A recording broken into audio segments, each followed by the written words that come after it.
A furious halftime rant from Fernandes and Martinez was so loud that it could be heard from the corridors. Bruno Fernandes and Lisandro Martinez reportedly ranted so loud at halftime of the Manchester derby that it could be heard from the corridors. Erik Ten Hag's side were shaken to their core by a relentless and rampant Manchester City side that blew them away without presenting United with a chance to respond. In truth, it could have been more had City been more decisive in the final third despite demonstrating their merciless, ruthless streak to embarrass their rivals. According to The Sun, man-up duo Fernandes and Martinez were heard shouting in the away dressing room at the break as they attempted to rally their teammates. They're alleged to have accused their colleagues of lacking belief, something that had proved central to their unexpected first-half collapse behind enemy lines. Fernandes was seemingly adamant that United's failures early in the game set the tone for a miserable afternoon. The attitude and the belief from the beginning was not the best, and I think it was that caused us many problems, explained Fernandes. We conceded early goals, and after that we had to run back the result. Midfielder partner Christian Eriksen,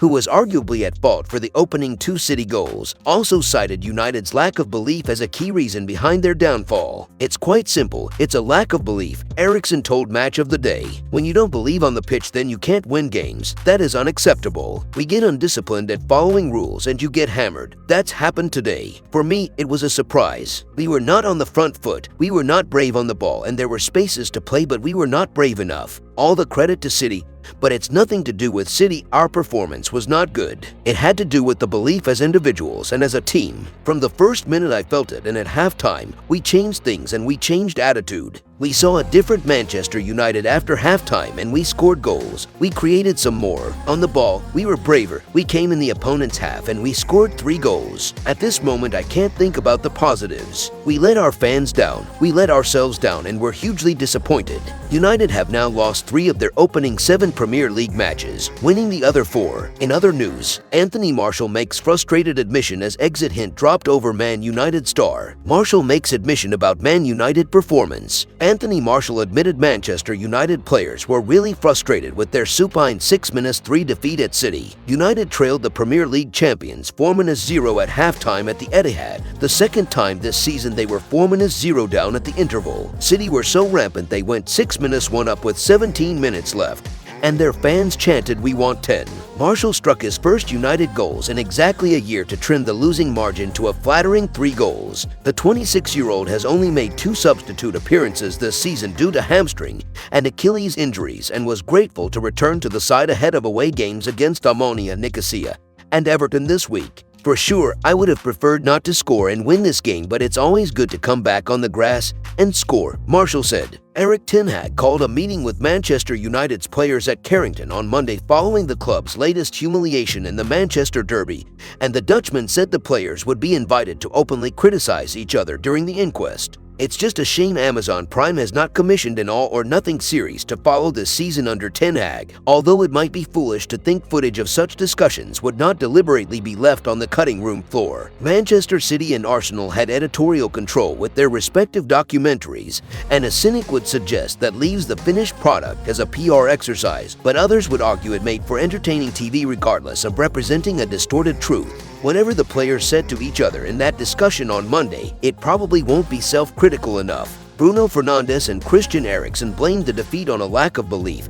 and that poor excuse has obviously not been accepted by supporters. United had taken a maximum 12 points from their previous 4 Premier League games against Liverpool, Southampton, Leicester and Arsenal, which makes it difficult to accept that the players were suffering from a lack of self-confidence. United play Everton next in the Premier League at the weekend, and Ten Hag might want to pick an entirely different starting lineup, but that is not realistic, and he will have to settle on dropping around half of the team instead. In defense, Tyrone Malaysia started against Liverpool, and he's been the first choice left back since, yet he did not perform like a player worthy of that status, and he was hooked at halftime after being taught a lesson by Phil Foden. Malaysia might have had nightmares about Foden after the game on Sunday night, as he hopelessly failed to deal with his threat down that side. Malaysia has been likened to Patrice Evra and, like the Frenchman 16 years ago, endured a nightmare Manchester derby debut. The atmosphere was not raucous at the Etihad. The pre-match rendition of Blue Moon is hardly intimidating. Luke Shaw was substituted on at halftime and he might start against Everton. Although Malaysia should and will be forgiven for his first awful performance, Ten Hag will be tempted to send a message to his players with his team selection at Goodison Park and that means everyone who started at City could be in doubt. That includes Scott McTominay, who seems the most likely to be the first name out of the starting team. McTominay deserved to start at the Etihad.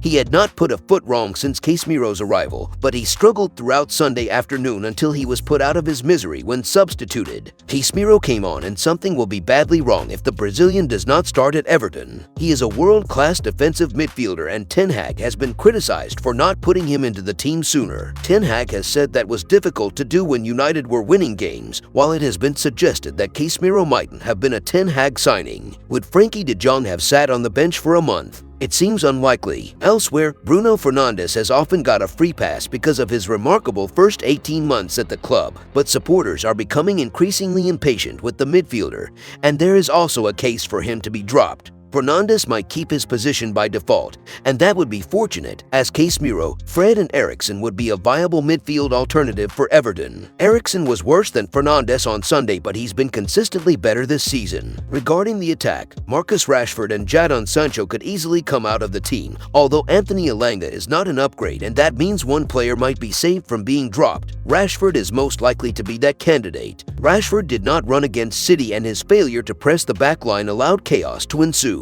Manuel Akanji and Nathan Ake were given time to step out and play the ball, which pointed towards major failings from the Reds' attackers. Sancho scored at the Etihad earlier this year, but he was anonymous and ineffective on this occasion, delivering a performance so bad it has created a discussion about whether he will soon be considered a £72.9 million transfer flop at Old Trafford. Ten Hag's starting lineup for Everton should look very different. It will be concerning if not. If you enjoyed the video, make sure to drop a like and make sure to subscribe to Man United Hub to get all the latest updates.